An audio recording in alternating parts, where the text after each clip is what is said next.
കൊച്ചിയിൽ ഓടുന്ന വാഹനത്തിൽ വെച്ച് നടിയെ ആക്രമിച്ച് ദൃശ്യങ്ങൾ പകർത്തിയ കേസിൽ നടൻ ദിലീപിന് എതിരെയുള്ള തെളിവുകൾ പോലീസ് കൃത്രിമമായി നിർമ്മിച്ചതാണെന്ന് പറയുകയാണ് രാഹുൽ ഈശ്വർ. കേസുമായി ബന്ധപ്പെട്ട് താൻ പണ്ടേ പറഞ്ഞ കാര്യങ്ങളെല്ലാം ശരിയാണെന്ന് ഇപ്പോൾ തെളിഞ്ഞുവെന്നും രാഹുൽ ഈശ്വർ പറയുന്നു. പൾസർ സുനിയോടൊപ്പം ദിലീപ് നിൽക്കുന്ന ഫോട്ടോ പോലീസ് തന്നെ ഫോട്ടോഷോപ്പ് ഉപയോഗിച്ച് നിർമ്മിച്ചതാണ്. ഇപ്പോഴും ദിലീപിനെ വേട്ടയാടുന്ന ചില ആളുകളുണ്ട്. ഇപ്പോൾ തനിക്കെതിരെ കോടതിയിൽ പോലീസും പ്രോസിക്യൂഷനും കള്ളം എഴുതി കൊടുക്കുകയാണ് ചെയ്തതെന്നും രാഹുൽ ഈശ്വർ പറയുന്നു. ദിലീപും പൾസർ സുനിയും തമ്മിലുള്ള ഗൂഢാലോചനയുടെ തെളിവായി അന്വേഷണ സംഘം കണ്ടെത്തിയത് സിനിമാ സെറ്റിൽ എടുത്ത ഒരു സെൽഫി ആയിരുന്നു. അവിടെ ഉണ്ടായിരുന്ന ജീവനക്കാരൻ ആദ്യം നടൻ ദിലീപിന്റെ കൂടെയും രണ്ടാമത് 3 മിനിറ്റിന്റെ വ്യത്യാസത്തിൽ പൾസർ സുനിയുടെയും കൂടെ ഒരു സെൽഫി എടുത്തിരുന്നു. എന്നാൽ ഇത് കോടതിയിൽ ഹാജരാക്കിയിരുന്നെങ്കിലും അതുകൊണ്ട് ഗൂഢാലോചന തെളിയിക്കാനാകില്ലെന്ന് പറഞ്ഞ് കോടതി ആ സെൽഫി തള്ളിയിരുന്നു. ഈ സെൽഫിയെ ദൈവത്തിന്റെ അനുഗ്രഹം എന്നായിരുന്നു പ്രോസിക്യൂഷൻ അടക്കം വിളിച്ചിരുന്നത്. അതേക്കുറിച്ചാണ് രാഹുൽ ഈശ്വർ വാർത്താ സമ്മേളനത്തിൽ പ്രത്യേകം എടുത്തു പറഞ്ഞത്. ദിലീപിന്റെ കാര്യത്തിൽ ആദ്യം മുതലേ ഞാൻ എടുക്കുന്ന നിലപാടുകൾ ശരിയാണെന്ന് തെളിഞ്ഞു. സമൂഹത്തിന് തെറ്റിപ്പോയി എന്ന തിരിച്ചറിവ് വേണം. എത്ര കാലം ദിലീപിനെ നിങ്ങൾ വേട്ടയാടി?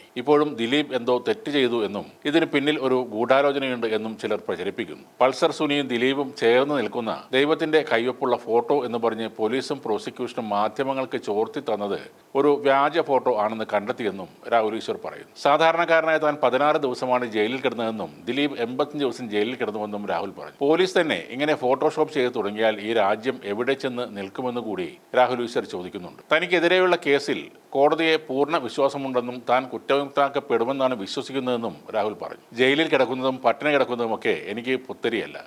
സത്യം വളരെ സിമ്പിളാണ്. കള്ളങ്ങളാണ് സങ്കീർണമായിരിക്കുന്നത്. ഇവിടുത്തെ ഭരണകൂടം ധാരാളം അസത്യങ്ങൾ പറയുന്നുണ്ട്. സത്യങ്ങൾ പറയുന്നതിന് നമ്മൾ മടിക്കരുത്.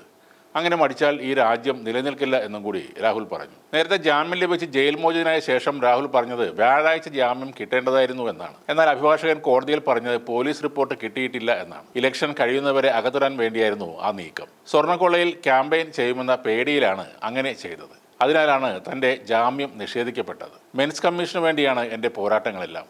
കള്ളത്തെ കള്ളം കൊണ്ട് ജയിക്കാൻ കഴിയില്ല, സത്യം കൊണ്ട് ജയിക്കാനാകൂ എന്നും രാഹുൽ പറയുന്നു. ജയിൽ മോചനായ രാഹുലിനെ മെൻസ് അസോസിയേഷൻ പ്രവർത്തകർ അവിടെ എത്തി പൂമാലയിട്ടാണ് സ്വീകരിച്ചത്.